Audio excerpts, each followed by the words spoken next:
I'm Sophia, 28 female. I live in a quiet apartment downtown, filled with books and old maps, a stark contrast to the sprawling suburban house I grew up in.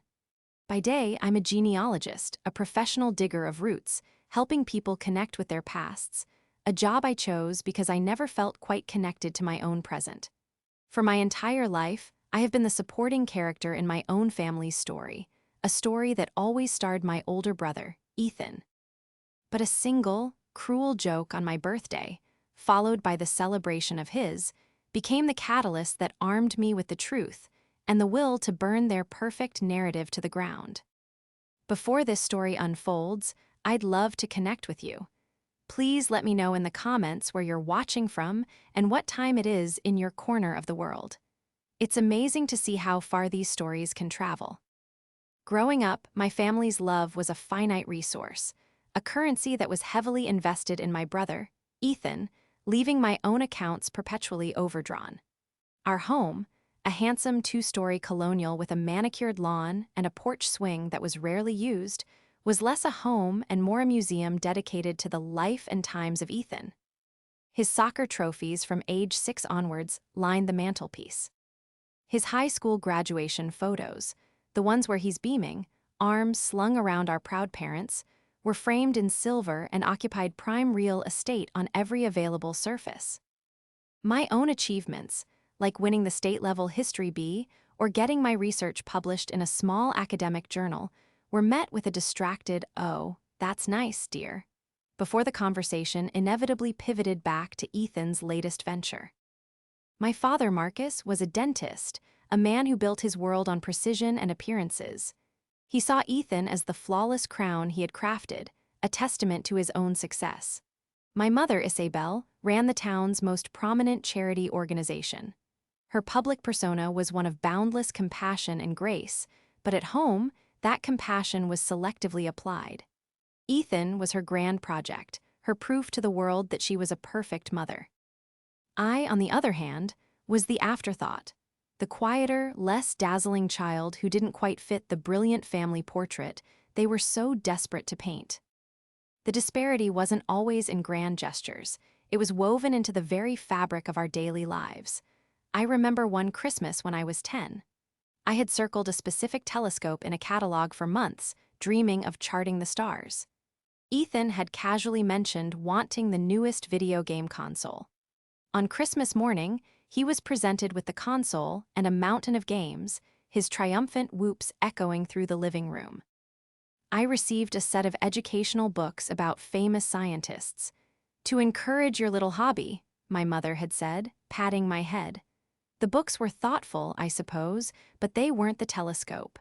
They were a reminder that my passions were little hobbies, while Ethan's were worthy of significant investment.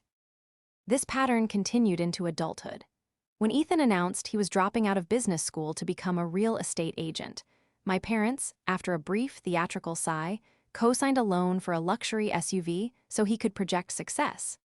They paid for his glossy headshots and the first 6 months of his office rent. When I graduated with my master's degree in history and decided to become a genealogist, my father took me aside and offered some practical advice. "Sophia, it's a fine interest," Marcus had said, adjusting his glasses. "But it's not a career. Have you considered something more stable? Perhaps a teacher like your mother was." My profession became my sanctuary. In the dusty archives and digital records, I found a sense of order and truth that was absent in my own family. Each family tree I pieced together for a client was a complete story, with heroes and villains, triumphs and tragedies, all laid bare by the facts. It was honest. There was no favoritism in the census records, no golden children in the ship manifests. A person was who they were, defined by the data they left behind. My work taught me that every family has secrets, but I foolishly believed ours were mundane, minor disagreements, or forgotten embarrassments. I had no idea that the pristine facade of my family was built upon a foundation of deep, rotting lies. My cousin Maya was the only one who seemed to see the imbalance. She was a graphic designer, sharp and observant with an allergy to phoniness. We were close, bonded by our shared status as the artistic and therefore impractical members of the extended family.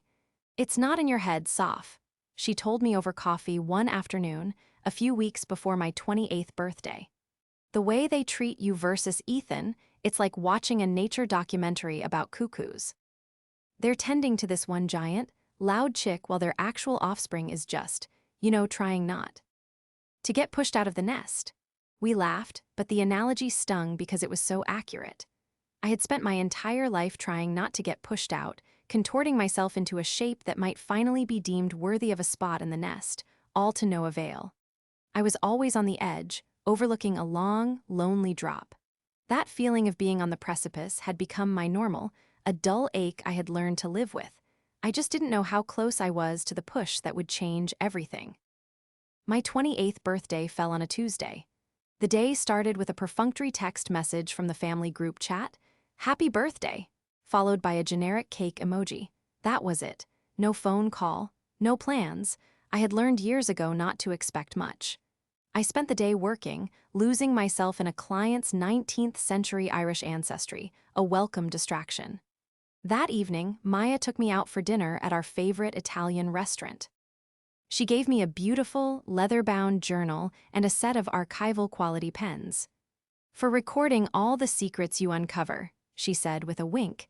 It was a perfect gift, thoughtful and personal. It felt like a life raft in an ocean of indifference. My family's celebration happened the following weekend. They insisted I come over for Sunday dinner. I walked in, harboring a foolish flicker of hope that maybe this year would be different. Maybe they had got me something that showed they actually listened, that they saw me. The dinner was standard: roast chicken, polite conversation about the weather, and a detailed monologue from Ethan about a property he was close to closing. Finally, my mother emerged from the kitchen, holding a single cupcake with a crooked candle. "Make a wish, dear," she said, her smile not quite reaching her eyes. After I blew out the candle to a lukewarm, "Yay," my father cleared his throat. "We have a little something for you, Sophia." He handed me a small, brightly wrapped box. It felt light, almost empty. I carefully undid the ribbon and lifted the lid. Inside, nestled in tissue paper, was a keychain. It was a cheap, plastic bauble from a gas station, a miniature toilet that, when you pressed a button, made a flushing sound. I stared at it. The plastic was garish, the flushing sound tinny and ridiculous. Ethan burst out laughing, a loud, barking sound that filled the room. "Oh, that's classic," he roared, slapping his knee. "Because you're always digging through old crap, right? Get it? Flushing out the family history." My father was chuckling, a low rumble in his chest. "Just a little gag gift, Soph, to show we appreciate your unique sense of humor." My mother smiled serenely. "We saw it and just thought of you." I looked at their faces, all three of them beaming, united in their joke. The punchline wasn't just the keychain, it was me. My career, my passion, the one thing I had built for myself, was reduced to a toilet joke.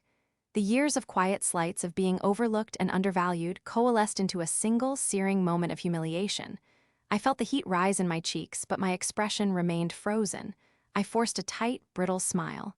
"Wow," I managed, my voice sounding distant. "A toilet, thank you." "It's memorable."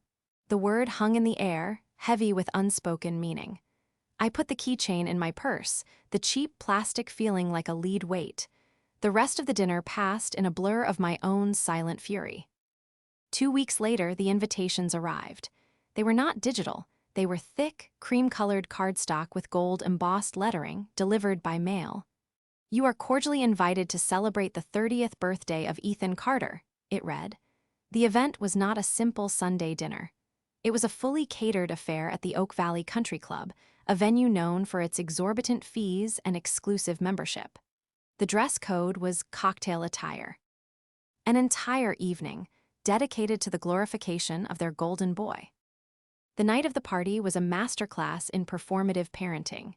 My parents glided through the ballroom, Marcus in a tailored suit and Isabel in a shimmering silver dress, accepting compliments on their wonderful son. Over 100 guests were in attendance, friends, colleagues, distant relatives I hadn't seen in years. A string quartet played softly in the corner. There was an open bar and a tower of champagne glasses. The centerpiece of the evening was the speeches. My father stood at the podium, his voice thick with emotion. "To our son Ethan," he began, raising his glass, "a man of vision, ambition, and integrity. From the moment he was born, we knew he was destined for great things. Isabel and I couldn't be prouder of the man he has become." My mother followed, dabbing her eyes with a handkerchief. "Ethan has a heart of gold," she cooed. "He fills every room with light. We are so blessed to call him our son." They then presented him with his gift. It wasn't a keychain. It was a brand new Rolex watch, its face catching. The light as my father fastened it around Ethan's wrist. The crowd applauded wildly. Ethan, the man of integrity, beamed, holding up his wrist for all to see. I stood in the back of the room, a ghost at the feast, clutching a glass of lukewarm water. The contrast was so grotesque, so profoundly insulting, it was almost surreal. The toilet keychain in my purse and the Rolex on his wrist, my solitary cupcake and his towering cake, my quiet, dismissive dinner and his grand, public coronation. It wasn't just about the money. It was about the value. The message was clear, written in gold embossing and delivered with a champagne toast. He was worthy, and I was not. That night, something inside me didn't just break, it hardened. The dull ache of a lifetime of being second best sharpened into a single point of cold, clear rage. They thought my work was a joke. They thought I was a punchline. Fine. I would show them just how powerful digging through old crap could be. They had celebrated their perfect son and their perfect family. I decided then and there that I would use my skills to find every crack in their perfect facade and shatter it into a million pieces. The rage I felt at Ethan's party didn't burn out. It cooled into a low, steady flame that fueled a new kind of focus. For the first few days, I did nothing. I went to work, I answered emails, I saw Maya for our weekly movie night. I was marinating in my anger, letting it settle. I needed a starting point, a loose thread to pull on. I knew instinctively that a family that invested so much in maintaining a perfect image must have things to hide. The bigger the facade, the bigger the secrets behind it. The thread appeared in the most innocuous of places, my mother's photo albums. A week after the party, she called me, her voice syrupy sweet. "Sophia, dear, I was just tidying up the attic and found some of your grandmother's old things. I know how much you love all that history stuff. Why don't you come over and take a look?" It was a transparent olive branch, an attempt to smooth over the birthday fiasco without ever acknowledging it. Normally, I would have politely declined, but this time, I saw an opportunity. That Saturday, I drove to my parents' house. The atmosphere was thick with unspoken tension. My mother led me to the attic, a dusty, sun-drenched space filled with forgotten furniture and stacked boxes. In the corner was a small trunk. "These were your Grandma Helen S., Isabel said, gesturing towards it. "Photos, letters, you know." I spent the next hour sifting through faded black and white photographs and letters written in elegant, looping cursive. It was mostly standard family history, weddings, babies, holiday gatherings. But then I found something that didn't fit. It was a photograph of my grandmother, Helen, as a young woman, standing on the steps of a small, unfamiliar house. She was holding a baby, wrapped in a white blanket. On the back, in my grandmother's handwriting, it said, "Marcus and his little sister, 1965. I froze, Marcus and his little sister. My father, Marcus, was an only child. This was a cornerstone of our family lore, a fact repeated ad nauseum. He was the sole heir, the one who carried the family name. I had built out his family tree myself. I'd seen the census records. Marcus Carter, son of Helen and David Carter, no other children listed. I stared at the photograph, my heart starting to pound. It couldn't be. Grandmothers sometimes made mistakes, mislabeled things, but the inscription was so specific. His little sister. I quickly scanned the other photos in the box. I found another one, slightly blurry, of a little girl with big, dark eyes, maybe 3 or 4 years old, sitting on a tricycle. The back was blank. "Find anything interesting?" My mother's voice startled me. She was standing at the top of the attic stairs. I held my breath, my mind racing. I couldn't let her see my discovery, couldn't let her know the ground had just shifted beneath my feet. I quickly slipped the 2 photos into the pocket of my jacket. I held up a different, harmless picture of my grandparents on their wedding day. "Just these," I said, forcing a casual smile. "It's amazing to see them so young." Isabel's shoulders relaxed. "Yes, they were a handsome couple," she said, her condescending tone returning. "Well, take what you want, just don't make a mess." I left soon after, the 2 small photographs feeling like burning embers in my pocket. The moment I got back to my apartment, I pulled them out and placed them on my work table under a magnifying lamp. The baby in the first photo was just a bundle, but the little girl on the tricycle, there was a faint resemblance to my father around the eyes. This was more than a simple mistake. This was an erasure. An entire person, a sister, had been written out of our family's history. Why? Who was she? What happened to her? My father had always spoken of his childhood as a simple, idyllic time. "Just me and my folks," he'd say. "A quiet life." He painted a picture of uncomplicated, wholesome, middle-class stability. But this photograph suggested a different story, a story with a missing character. This was the thread, the very first one. It was a lie not of commission, but of omission, the most insidious kind. And it was a lie my father had maintained his entire life.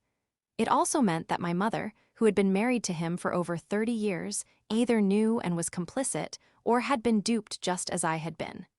Given my mother's meticulous nature and her need for control, I suspected the former. My mind, trained to see patterns and connect disparate pieces of information, kicked into overdrive.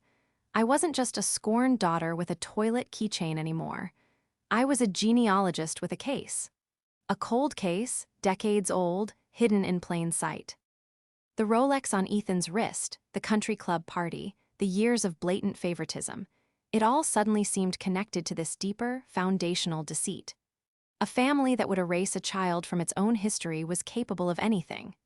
They weren't just careless with my feelings, they were calculated architects of their own reality, a reality built on secrets. And I, their overlooked, underestimated daughter with my little hobby, was the only person equipped to uncover the original blueprints. That night, the fire of my anger found its purpose. I wasn't just seeking revenge anymore, I was seeking the truth. The hunt began with a single name, or rather, the lack of one. The photograph simply said "Little Sister." My first step was professional, methodical. I went back to the official records, birth indexes, census data, school yearbooks for the area where my father grew up. For weeks, my evenings were consumed by this singular focus. I cross-referenced the Carter name with every female birth registered in my father's county between 1960 and 1970. Nothing. It was as if she never existed on paper, which was highly unusual for that era. This lack of a paper trail was itself a clue. It suggested the erasure was not just social, but official. Records don't just vanish, they are either never created or they are sealed. I called Maya, my voice tense with a mixture of excitement and dread. "I need your help," I said, and laid out the whole story, the party, the keychain, and now, the phantom aunt. "I think my dad had a sister." There was a moment of stunned silence on the other end of the line. "Whoa," Maya breathed. "A secret sister? Soph, this is huge, like soap opera huge. What do you need?" "I need a fresh pair of eyes, and I need someone to help me think outside the box. The official channels are coming up empty." We met at my apartment that night. I had pinned the 2 photographs to a large corkboard, the beginning of a conspiracy wall. Maya, with her designer's eye for detail, studied the photos intently. "Look at the house in the background," she said, pointing to the first picture. "It's not your grandparents' house. I've seen pictures of their old place. This one is smaller, different style." She was right. My grandparents lived in a brick Tudor. This house was a simple wood frame bungalow. This meant the child might not have lived with them. Was she adopted out? Fostered? The possibilities splintered in a dozen different directions. My next move was more audacious. I knew from my work that local newspapers are treasure troves of information. I took a week off and drove to the town where my father was raised, a sleepy little place 3 hours away. In the basement of the local library, a place that felt like a second home, I began spooling through microfilmed newspapers from the mid-1960s. I scanned birth announcements, social pages, and even police blotters, looking for any mention of the Carter family that was out of the ordinary. For 3 days, I found nothing. My eyes burned from the glowing screen, and a sense of defeat began to creep in. I was ready to give up when I stumbled upon it. It wasn't a headline. It was a small article buried deep in the back pages of the paper from March 1966. The title was Community Rallies for Fire Victims. The article described a house fire on the outskirts of town. A family, the Jensens, had lost everything. The article listed the names of neighbors who had donated clothes and furniture. And there, at the end of the list, was Mr. and Mrs. David Carter, my grandparents. But it was the sentence that followed which made the air leave my lungs. The Carters, who have been fostering the Jensens' youngest daughter, Rose, have graciously offered to continue her care indefinitely. Rose, her name was Rose. My hands were shaking as I printed the article. She wasn't a Carter by birth. She was a foster child, Rose Jensen. This explained the lack of a birth record under the Carter name. It also explained the different house in the photograph. It must have been the Jensen family home before the fire. Now I had a name. The investigation deepened, accelerating with terrifying speed. I searched for Rose Jensen in public records databases. I found her. A birth certificate, a social security number, and then a death certificate. Rose Jensen died in 1969. She was 5 years old. The cause of death was listed as accidental drowning. The location was a lake near my grandparents' home. I felt sick. A 5-year-old girl, my father's foster sister, had died, drowned, and my family had never, not once, spoken her name. This was no longer just a secret. It was a tragedy, sealed in a tomb of silence. What kind of accident was so traumatic that it led to the complete erasure of a child's existence? But the secrets didn't stop there. The discovery of Rose was just the first layer.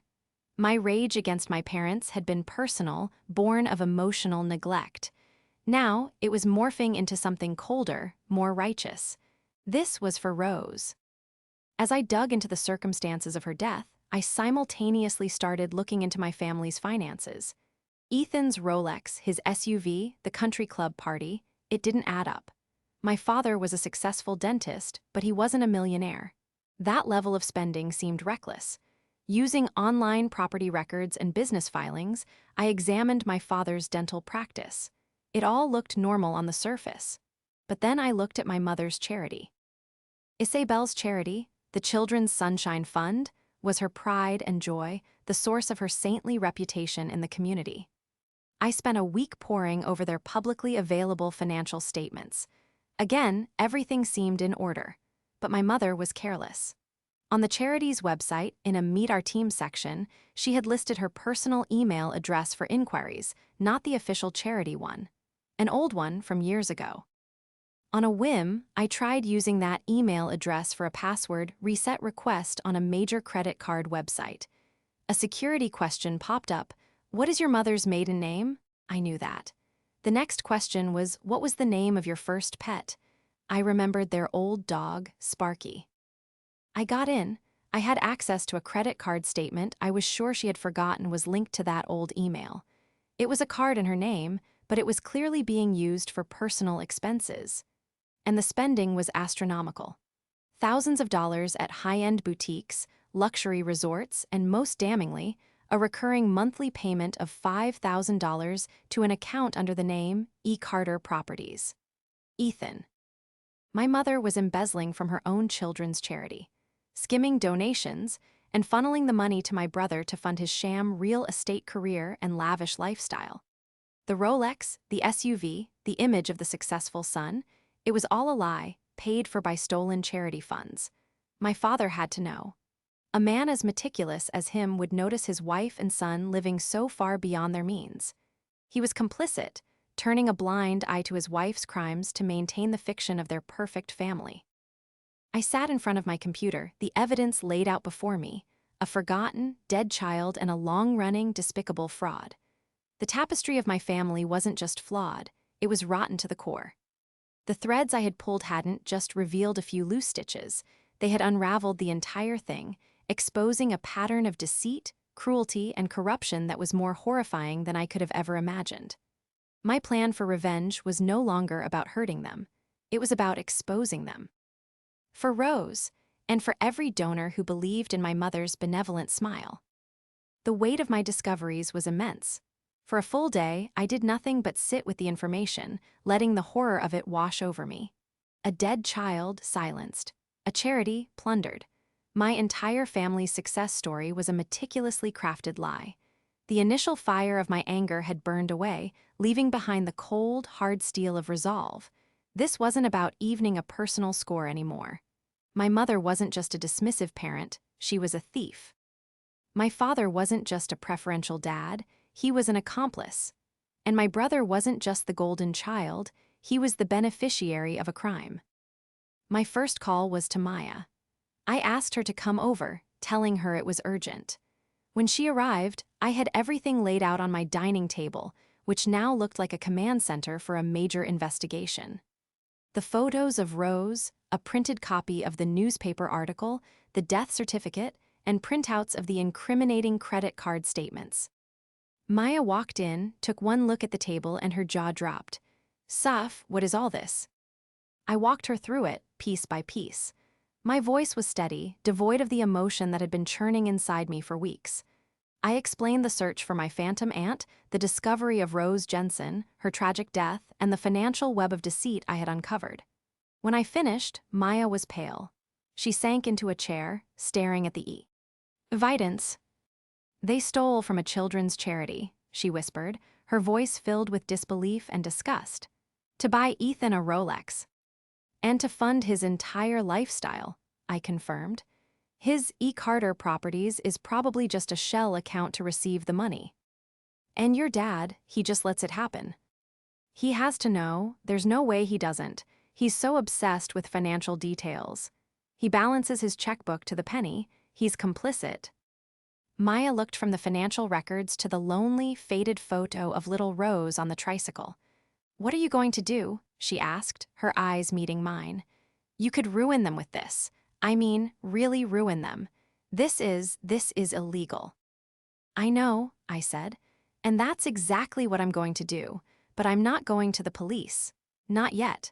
A quiet investigation and a plea bargain won't give Rose a voice, and it won't repay the public humiliation they put me through. They built their entire world on appearances, on their reputation. I'm going to destroy that reputation in the most public way possible." The plan began to form in my mind, sharp and clear. They loved grand gestures, celebrations, public declarations of their own perfection. So, I would use their own methods against them.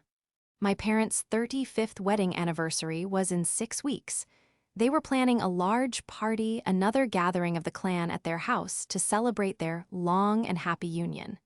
It was the perfect stage. "Their anniversary party," I said. "I'm going to make a toast." Maya's eyes widened.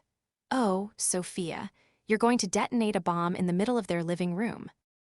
"A truth bomb," I corrected her, "and I need your help to build it." Over the next 6 weeks, Maya and I worked like a 2-person intelligence agency. My genealogical skills were perfect for gathering and organizing the evidence. Maya's graphic design skills were essential for presenting it. We weren't just going to tell the story, we were going to show it. First, the financials. I delved deeper, finding more statements, cross-referencing dates of large purchases for Ethan with withdrawals from the charity's accounts. The pattern was undeniable. Maya took this raw data and transformed it into a series of clear, damning infographics. Simple charts that showed money flowing from the Children's Sunshine Fund directly into Ethan's pocket. She created a timeline that matched luxury purchases, a ski trip to Aspen, a down payment on his condo, with my mother's fraudulent transactions. Next, and most importantly, was Rose. I couldn't let her be just a name on a death certificate. I needed to make her real. I drove back to my father's hometown and spoke to some of the older residents, pretending I was working on a local history project. I found a retired schoolteacher who remembered the Jensen family. She remembered Rose. "Oh, that poor little thing," the woman, Mrs. Gable, told me, her eyes sad. "She was such a sweet, shy girl. Quiet. After the fire, it was a blessing the Carters took her in. But then the accident, it was so awful. The whole town was heartbroken. The Carters moved away less than a year later. We all just assumed the grief was too much to bear." The grief wasn't too much to bear. It was too inconvenient to their narrative of a perfect, unblemished life. I also found Rose's grave. It was in a small, neglected corner of the local cemetery, marked by a simple, weathered stone that just said, Rose. No last name, no dates, as if they couldn't even grant her that dignity. I took a photograph of the lonely gravestone. Maya and I put it all together into a seamless digital presentation, a PowerPoint of purgatory. It started with a beautiful, high-resolution photo of my parents on their wedding day, then transitioned to photos of their perfect family, their perfect son. Then, the slides would change. The infographics of the stolen money, the timeline of the fraud, and finally, the story of Rose. We would use the photos I found in the attic, the newspaper clipping, the picture of her forgotten grave. We even created a simple website, a digital archive of all the evidence that we could make public with the press of a button. The domain name was my own private, bitter joke, https://www.google.com/search Q equals the Carter family legacy. Com. The day before the party, I felt a strange calm. I had rehearsed my speech 100 times. I knew the evidence backwards and forwards. Maya was my designated tech support, ready to launch the presentation on the large smart TV in my parents' living room at my signal. "Are you sure you can go through with this?" Maya asked me, her expression a mixture of awe and concern. I looked at the final slide of our presentation. It was the picture of Rose on her tricycle, her big, dark eyes staring out from the past. "They didn't just give me a joke gift," I said, my voice quiet but firm. "They gave me a reason to start digging. They have no one to blame but themselves. I'm not just weave. Ing a new narrative, Maya. I'm revealing the one that was there all along." The day of the anniversary party was unnaturally bright, the sky a crisp, cloudless blue. It felt like the world was holding its breath. I chose my outfit with deliberate care, a simple, elegant black dress. It was the color of mourning, but also of formality and strength. I arrived at my parents' house to find it in full swing. The backyard was filled with at least 50 people, friends, neighbors, family. White tents were set up on the lawn, and a bartender was serving champagne. It was a smaller version of Ethan's birthday party, but with the same cloying atmosphere of self-congratulation. My mother, Isabel, draped in a cream-colored dress and dripping with jewelry likely funded by her charity, kissed the air beside my cheek. "Sophia, you look severe. Do try to smile, darling, it's a party." My father, Marcus, gave me a curt nod, his focus already drifting to a more important guest. Ethan was holding court by the bar, regaling a group with a story about a killer deal he had just closed. He was wearing the Rolex. I moved through the crowd, exchanging hollow pleasantries, my heart a steady, cold drum against my ribs. Maya was already there, blending in near the French doors that led to the living room where the large TV was. She gave me a subtle nod. Everything was in place.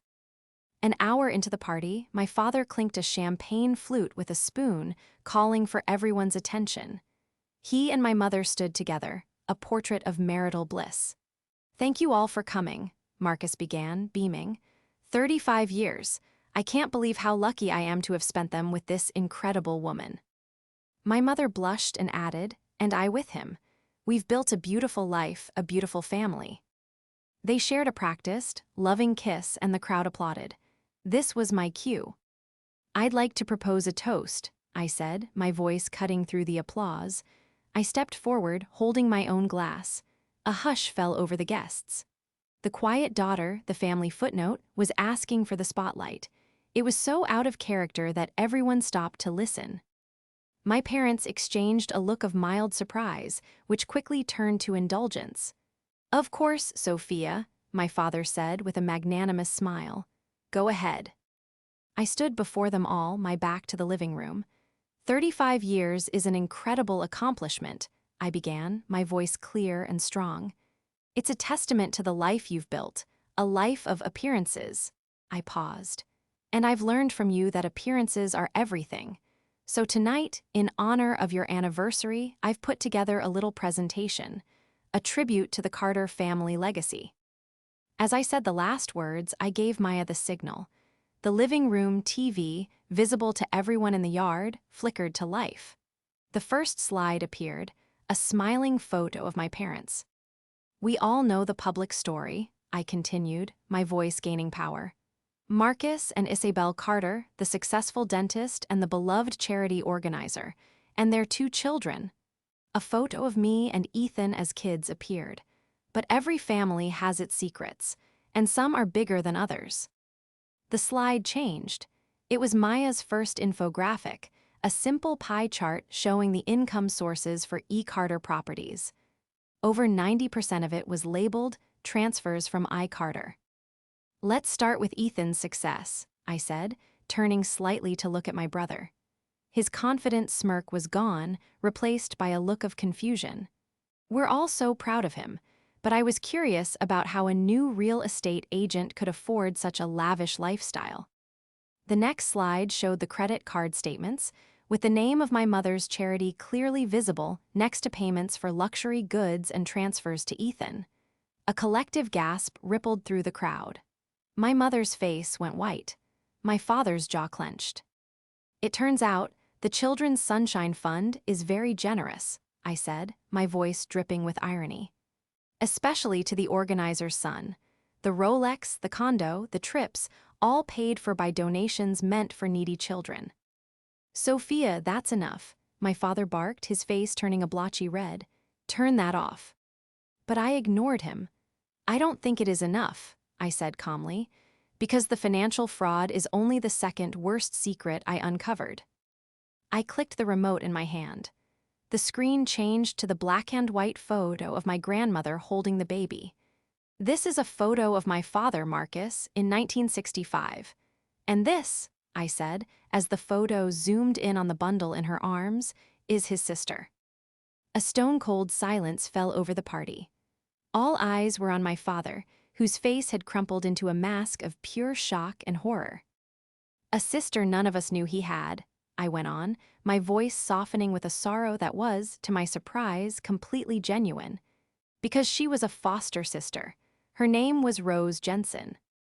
The slides kept coming. The newspaper article about the F.I.R., the photo of Rose on her tricycle, her death certificate. She lived with this family for 4 years. But after she died in a tragic drowning accident at age 5, they erased her.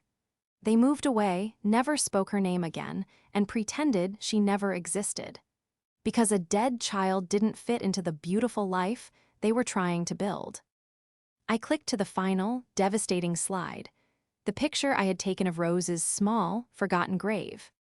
This is her legacy, I said quietly. An unmarked stone in a lonely cemetery. While you all celebrate 35 years of a happy marriage built on lies, a little girl's memory was buried and forgotten. I turned to face my parents. My mother was openly weeping, but they weren't tears of remorse, they were tears of humiliation. My father looked broken, as if his bones had turned to dust. Ethan was staring at the screen, his face a mixture of disbelief and dawning comprehension that his entire life was a fraud. So here's my toast, I said, raising my glass, my eyes locked on my parents. To the Carter family, may you finally get the legacy you so richly deserve. I paused, then added one final thing before the chaos erupted. All the evidence, by the way, is now live at https://www.google.com/search Q equals the Carter family legacy. For anyone who's interested in the full story. I set my champagne glass down and walked away.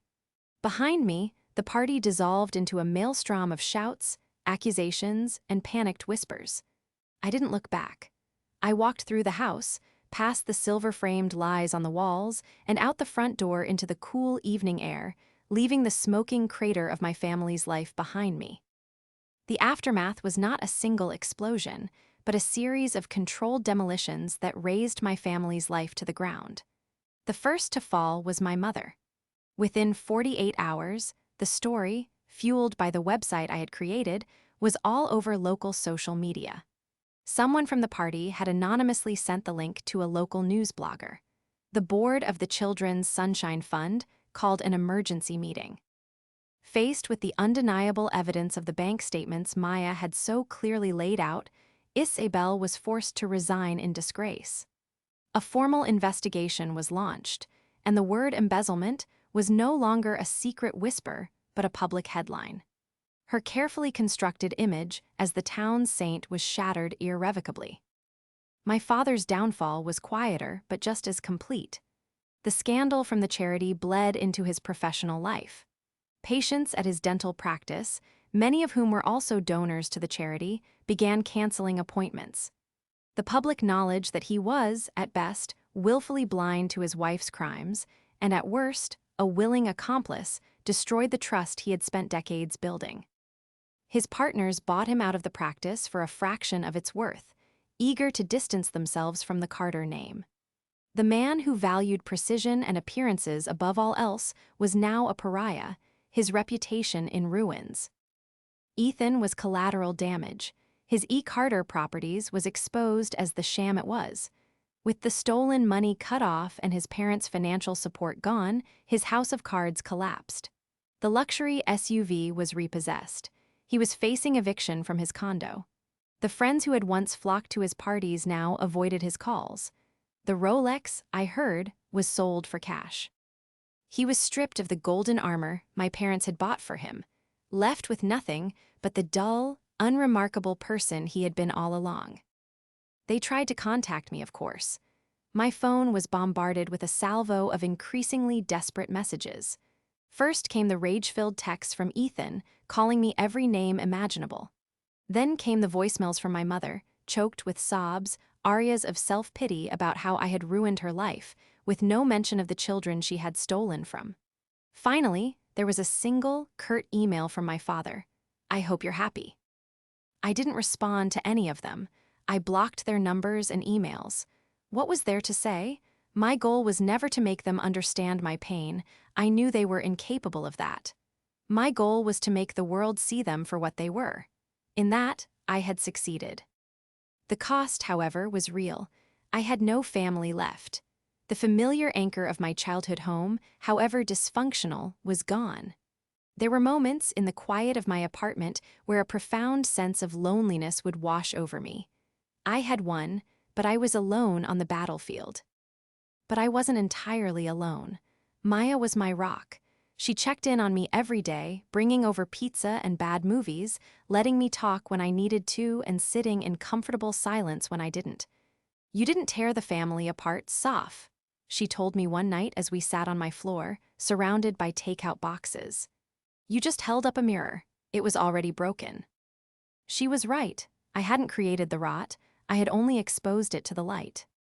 A few months after the party, I did something I hadn't planned on. I drove back to my father's hometown to the small cemetery. I hired a local stonemason to replace Rose's grave marker. The new one was simple but dignified. It read, "Rose J. Innocien, beloved child, 1964-1969, never forgotten." I paid for it with my own money. As I stood there, placing a small bouquet of wildflowers on the fresh soil, I felt a sense of peace I hadn't felt in my entire life. My revenge hadn't just been for me, it had been for her. I had given her back her name. The pieces of my life began to reassemble themselves into a new, healthier shape. My genealogy business flourished, my name now associated with a certain tenacity and an unwavering commitment to the truth. I started a blog, not about my family, but about forgotten histories and the importance of telling every story, no matter how small. It found a surprisingly large audience. I built a new family, a found family of friends like Maya, colleagues who respected me, and clients who were grateful for the connections I helped them forge. I don't know what became of my parents and brother. I heard they sold the house and moved away, much like my grandparents had done after Rose's death, once again running from a past they couldn't sanitize. But this time, the story followed them. I had made sure of that. I had rewritten their narrative, and the truth, once revealed, can't be unwritten. I am no longer the footnote in their story.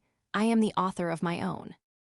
And it's a story of a woman who learned that sometimes the only way to build a future is to excavate the past and burn the lies to the ground.